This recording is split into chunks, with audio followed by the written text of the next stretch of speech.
కదిరి పట్టణంలో ఏవైతే శ్రీమద్ ఖాద్రి లక్ష్మీ నరసింహస్వామి వారి ఆలయానికి సంబంధించినటువంటి గోవులు నిత్యం రోడ్డు ప్రమాదాల పడి గాయపడుతున్నాయి, కొన్ని సందర్భాల్లో మరణం కూడా చెందుతున్నాయి.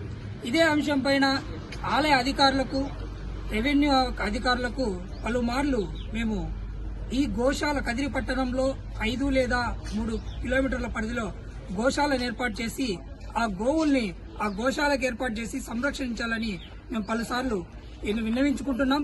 అదే క్రమంలో ఈ రోజు కూడా హిందూ ధార్మిక సంస్థల తరపున కదిరి ఆర్డీఓ గారికి మా వినతి పత్రం అందించడం జరిగింది.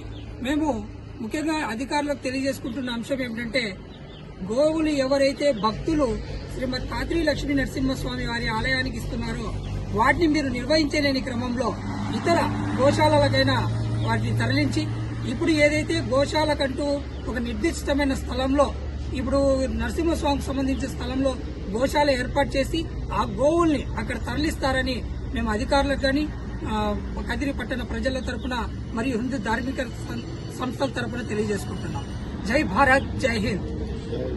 దీంట్లో భాగంగా ఏమంటే, దేవస్థానానికి చెందినటువంటి ఒక 5 ఎకరాల భూమిలో గోశాల ఉండి దాన్ని ఎక్కడ కాకుండా నిలబెట్టేశారు. ఇప్పుడు దానికి అది ప్రస్తుతానికి పని చేపించి ఇప్పుడున్న గోవులన్నీ అక్కడ తరలించాలని విశ్వ హిందూ పరిషత్తు మొత్తం వివిధ క్షేత్రాల ఆధ్వర్యంలో ఈరోజు ఆర్డీఓ గారికి వినతి పత్రం ఇవ్వడం జరిగింది.